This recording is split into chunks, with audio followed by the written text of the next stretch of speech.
Hello and welcome to Yagna investment academy. मेरा नाम है शरणिक भंडारी और आज की ताज़ा खबर के इस नए एपिसोड में आप सभी का बहुत बहुत स्वागत है दोस्तों। तो हमेशा की तरह वर्ल्ड इकोनॉमी के साथ आज के इस वीडियो की शुरुआत करेंगे, जहां सबसे पहली और सबसे बड़ी न्यूज़ जो है that is regarding the crude oil prices. So आप सभी जानते होंगे कि क्रूड ऑयल के प्राइसेस जो है अभी काफ़ी ज़्यादा वोलेटाइल हो चुके हैं given the middle eastern conflict जो चल रहा है between US and Israel versus Iran. Right, so इसके चलते ये कुछ ऐसे इवेंट्स हुए हैं जिसके वजह से ऑयल सप्लाई में कंस्ट्रेंट्स आने लग गए हैं एंड उसके वजह से ऑयल प्राइसेस जो है वो एक काफ़ी एग्रेसिव लेवल्स पर ट्रेड होते हुए नज़र आ रहे हैं। सो क्रूड ऑयल जो है वो ऑलमोस्ट $100 पर बैरल का जो रेट है यहाँ पे ब्रेंट क्रूड का वो कल टच हो चुका था। सो इसके क्या रीज़न है, तो सबसे पहले ईरान के जो नए सुप्रीम लीडर है आयतुल्ला खमीनी, सो उन्होंने डिक्लेयर किया है कि जो स्ट्रेट ऑफ हॉर्मुज है that will be shut down for oil supplies. Right, so straight of Hormuz एक छोटा सा एरिया है which is controlled by the Iranian forces currently and यहाँ से वर्ल्ड का 20% ऑयल सप्लाई डाइवर्ट होता है या यहाँ से वो ट्रांसपोर्ट किया जाता है via this particular state. And to avenge the circumstances जो वॉर यहाँ पे हुई है एंड जो डैमेज ईरान पे आया है via the attacks of Israel and US, तो उसको उसके अगेंस्ट में उसके रेसिप्रोकल इफेक्ट्स में उन्होंने ये स्ट्रेट पर कब्जा कर लिया है एंड यहाँ से कोई भी शिप्स को वो पास नहीं होने दे रहे हैं। एंड कल 2 शिप्स पे इन्होंने अटैक भी किए थे। सो इसी वजह से जब 2 टैंकर्स को आग लगाई गई एंड उन्हें बर्न कर दिया गया in the Iraqi waters, so in that particular scenario जो क्रूड ऑयल के प्राइसेस है वो और शॉर्ट अप हो गए बिकॉज यहाँ पे अभी फियर ऐसा है कि अगर ये वॉर एस्केलेट होती रही या ये ज़्यादा पीरियड तक के कंटिन्यू रही तो ग्लोबल ऑयल सप्लाई पे एक बहुत बड़ा डेंट आएगा। डिमांड जो है वो वैसे की वैसी रहने वाली है, सप्लाई अगर कम होता है तो प्राइसेस नेचुरली ऊपर जाएगी। That is the law of demand and supply. Right, so उसी के चलते जो क्रूड ऑयल के प्राइसेस है वो $100 पर बैरल के आसपास जा चुके हैं। इंडियन इकोनॉमी के बारे में बात करेंगे, रिटेल इन्फ्लेशन के नंबर्स यहाँ पर आ चुके हैं। सो इंडिया में जो सीपीआई होता है कंज्यूमर प्राइस इंडेक्स, इसका एक नया बेस चालू किया है। ये इंडेक्स जो है वो वापस से रिवैम किया गया and this is the second only figure in this particular revise index. So January month में 2.74% का इन्फ्लेशन हमको देखने को मिला था, वो अभी बढ़कर 3.21% पे आ चुका है in the month of February. Now food inflation की अगर हम बात करें which is the biggest weightage, अगर हम बात करें इन द इंडेक्स, तो फूड इन्फ्लेशन का जो वेटेज है वो सबसे ज़्यादा होता है and food inflation is around 3.4 to 3.5% in the month of February. Now CPI ये जो नया बेस हम बात कर रहे हैं, सो गवर्नमेंट ने क्या किया कि 2012 के बाद से हमारे सीपीआई कैलकुलेशंस में कोई चेंजेस नहीं हुए थे, लेकिन उसके बाद से हमारे कंजम्पशन पैटर्न्स में काफ़ी सारे चेंजेस हो गए। सो जो हम रफली 300 कमोडिटीज़ को इंक्लूड करते थे पहले सीपीआई कैलकुलेशन में, उसे अभी बढ़ा करके 358 आइटम्स पर यहाँ पे लेके आएगा गया है so that more commodities and more things, more spending patterns can be analyse. For example जैसे हम ऑनलाइन सब्सक्रिप्शंस आजकल देते हैं जो पहले नहीं दिया करते थे, तो that is also being acknowledged in the CPI calculation. Right, so इसके वजह से एक नया बेस तैयार किया गया है। सो 2024 का अभी बेस यहाँ पे है न्यू इंडेक्स में एंड इसके वजह से जो चेंजेस हुए हैं, जो न्यू आइटम्स लाए गए, तो food inflation, food and beverages का जो वेट है वो 45-46% से गिरकर 37% पे आया, लेकिन other services, housing, transport, communication, ऐसे ही सेगमेंट्स के वेट जो है वो बढ़ गए हैं इस पर्टिकुलर इंडेक्स में। सो ये जो रिवाइज इंडेक्स आया है इसकी सेकेंड ओनली यहाँ पे रीडिंग आई है and it has come to 3.21%। So अगर आप कंपेयर कर रहे हो ये नंबर विथ प्रीवियस ईयर्स, तो ये एक लॉजिकल कंपैरिजन नहीं रहेगा because there is a change in the methodology of this indexes. So 2025 तक एक डिफरेंट मेथोलॉजी फॉलो हो रही थी, अभी जनवरी 2026 से जो डेटा आ रहा है it is with a new methodology. एक और बड़ी न्यूज़ है इंडियन इकोनॉमी के पर्सपेक्टिव से। सो हमारी जो ministry of electronics and IT है, it has requested a fund of ₹1,00,000 crore for the Indian semiconductor mission 2.0। So ISM 2.0 के लिए 1,00,000 crore की फंडिंग यहाँ पे मांगी गई है। एंड इसका जो डिसीजन है it is expected to come by end of April 2026।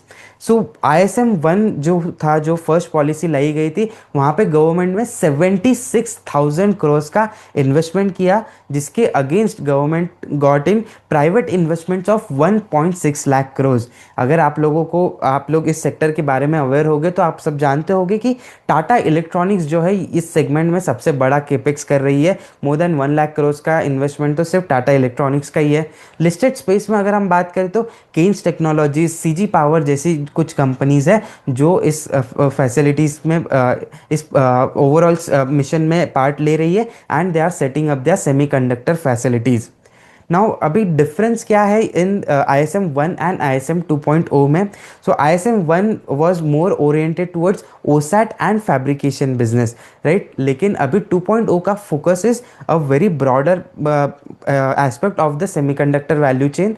सो यहाँ पे हम chip design, critical semiconductor equipment and materials का manufacturing and development, building end to and IP, so Indian based intellectual properties develop करना and overall supply chain को improve करना, इसके लिए 1 लाख करोड़ का गवर्नमेंट की तरफ से पुश रहेगा, एक इन्वेस्टमेंट रहेगा। And this would be add on. So 76,000 crore तो ऑलरेडी हो चुका है इन ISM 1। इसके अलावा 1 लाख करोड़ एडिशनल यहाँ पे गवर्नमेंट स्पेंड करने वाली है। That is the request from the ministry, right. अगर हम सेमीकंडक्टर वैल्यू चेन को समझे तो इंडिया में अभी फैब्रिकेशन के कुछ फैब प्लांट्स, अभी टाटा इलेक्ट्रॉनिक्स जैसी कंपनीज जो उस पर काम कर रही है, केन्स और CG पावर जैसी कंपनी जो है वो OSAT बिजनेस में काम कर रही है, and they are also in the PCB and end to end manufacturing, अगर हम केन्स की बात करें तो।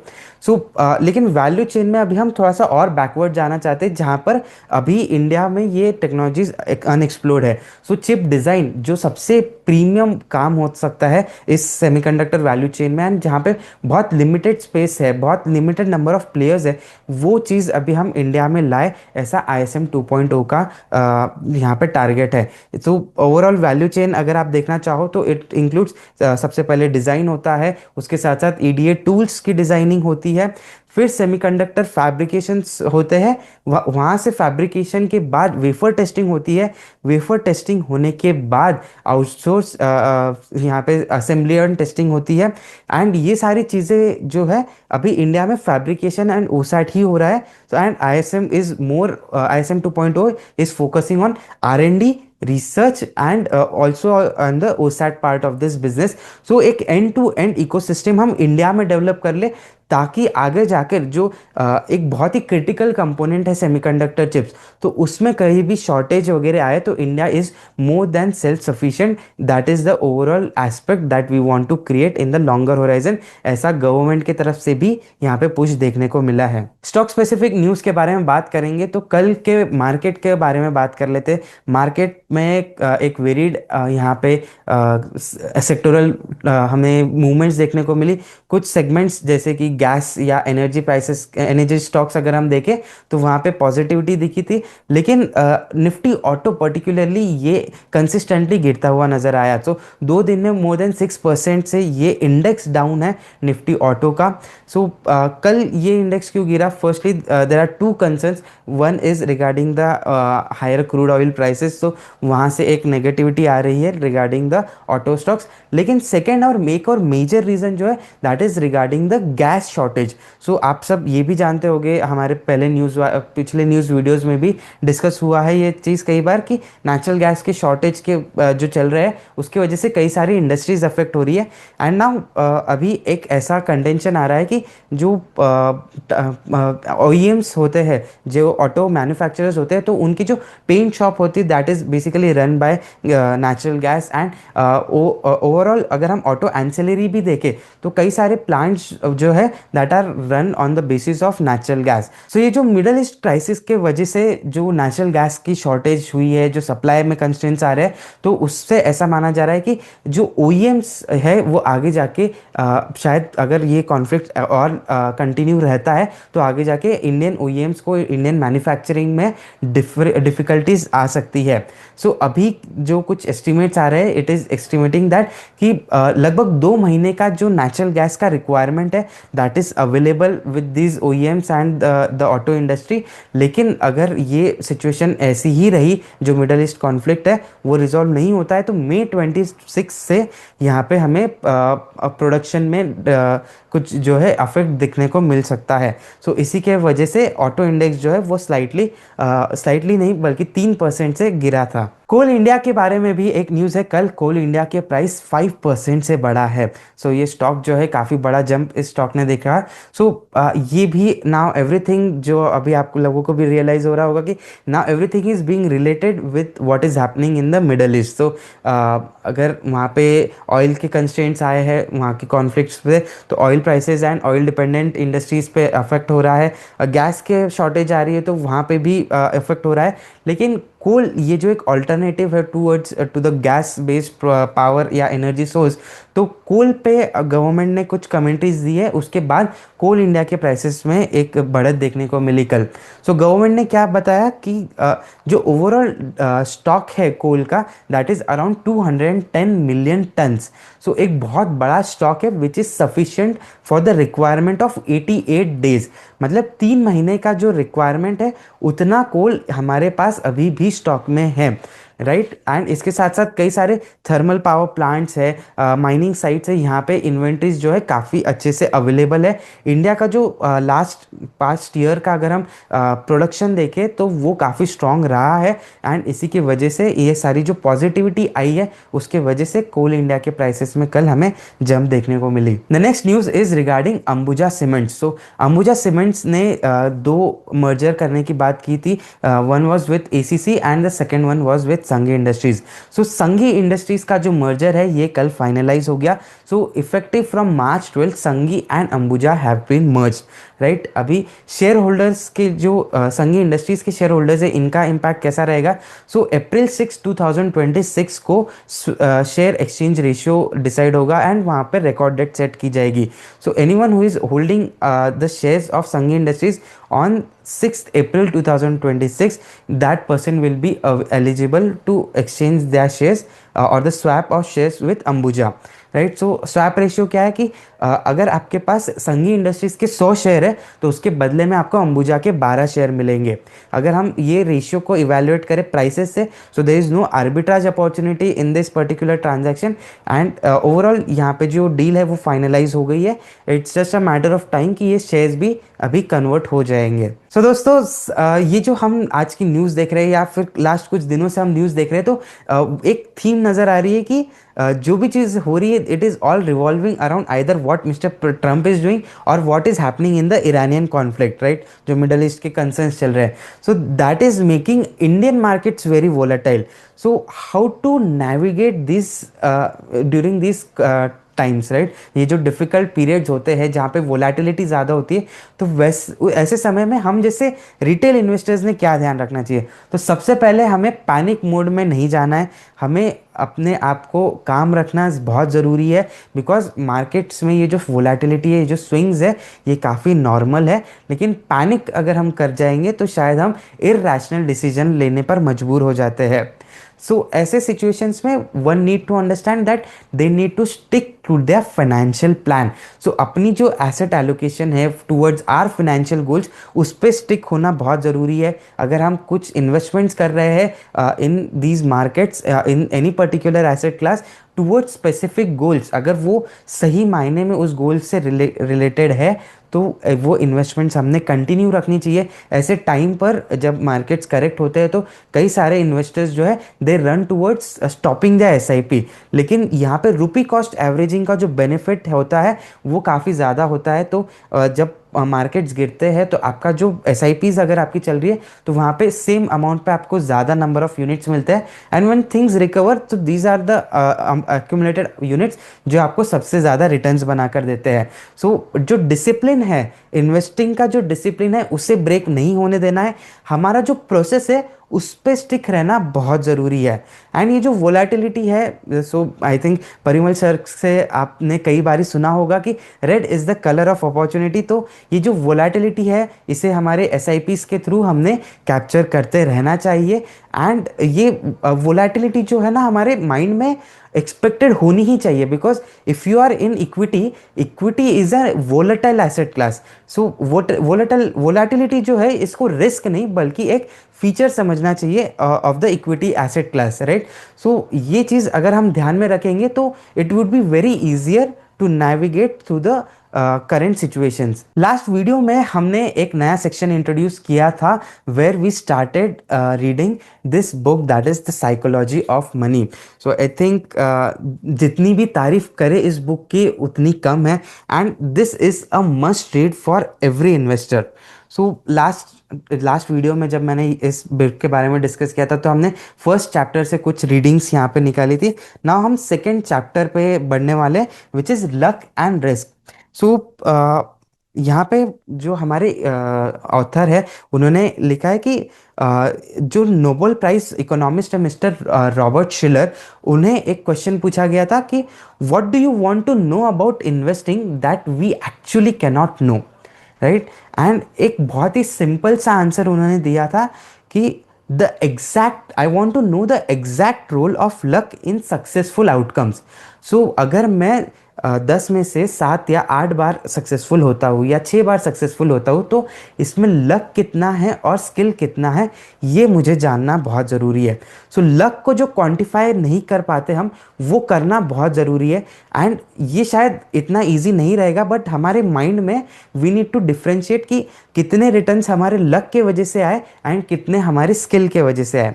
So why it is difficult? So when judging others, attributing success to luck makes you look jealous and mean, even if we know it exists. So जब भी हम किसी और की सक्सेस या किसी और की परफॉर्मेंस को इवेल्युएट करते हैं तो अगर हम बोलते हैं कि उसमें लक का फैक्टर है तो शायद हम रूड हो सकते हैं। सो इसलिए हम वो चीज़ पर नहीं जाते। एंड अगर हम खुद के परफॉर्मेंस की में अगर ये चीज़ें समझे कि नहीं, मेरे जो रिटर्न्स आए हैं, मेरा पोर्टफोलियो जो रहा है वो अच्छा रिटर्न दिया है, उसमें कहीं ना कहीं लक का फैक्टर भी है, तो ये शायद से डीमोटिवेटिंग भी हो जाता है, right.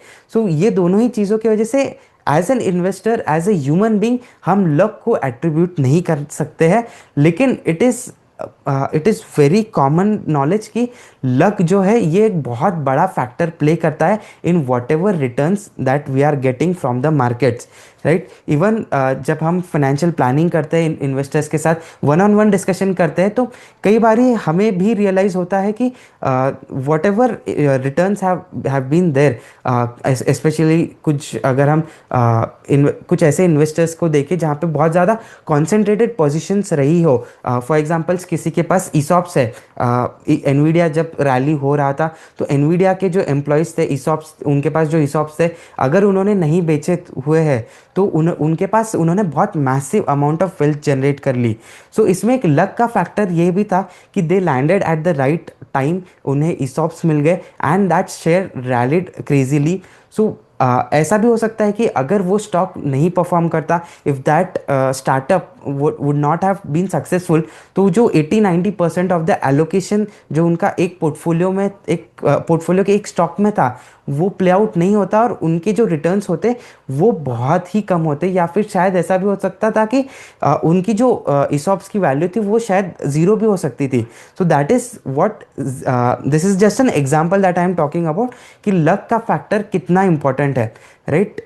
So you cannot tell someone कि आपका पूरे रिटर्न्स लक के वजह से आए, there is no skill, but you need to determine कि हमारे जो रिटर्न्स आ रहे हैं उसमें लक का भी एक रोल बहुत इंपॉर्टेंट होता है। जो हमारे ऑथर है मॉर्गन हाउसल जी, वो ये भी लिखते हैं आगे कि the difficulty in identifying what is luck and what is skill and what is risk is one of the biggest problems we face when trying to learn about the best way to manage money.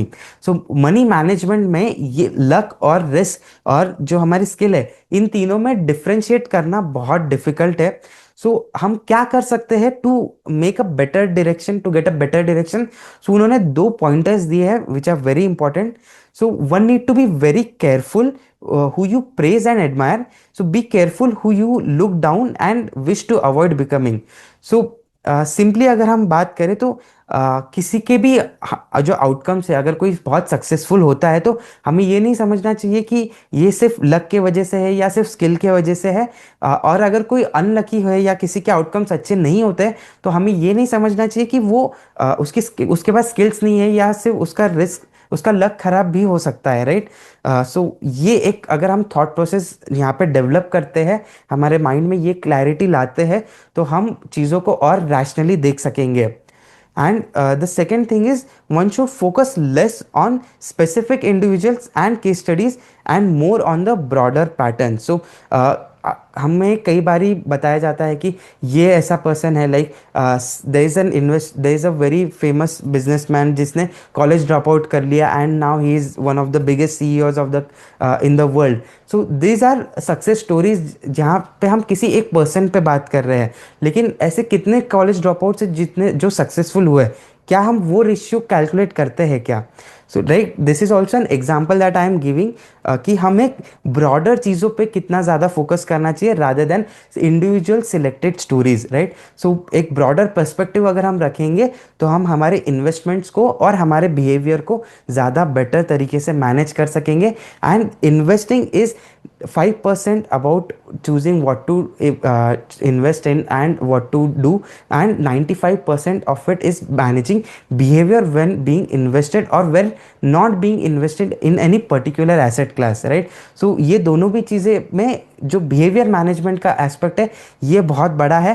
And इसीलिए ये जो book है, ये I do recommend कि आप सभी लोग इस बुक को ज़रूर पढ़िए। एंड अगर आपके पास वो समय नहीं है तो I will always try to cover more and more chapters of this particular book in our future videos. So दोस्तों, अगर आपको ये वीडियो पसंद आया है तो इसे लाइक कीजिए, अपने व्यूज़ जो है कमेंट्स में बताइए, ये सेक्शन आपको कैसा लगा ये ज़रूर बताइएगा, और आपकी क्या लर्निंग्स है ऐसी बुक्स के बारे में, या अगर आप चाहते हैं कि कोई और भी अच्छी बुक्स आप दूसरों के साथ रेकमेंड करना चाहते हो तो वो भी शेयर कीजिए कमेंट सेक्शन में। एंड इस वीडियो को ज़्यादा से ज़्यादा लोगों के साथ शेयर करना ना भूलिएगा, ताकि और भी लोग ऐसे इंफॉर्मेशन का बेनिफिट उठा सके। और ऐसे ही और फंडामेंटल एनालिसिस के लिए बने रहिए यज्ञ इन्वेस्टमेंट एकेडमी के साथ। Thank you.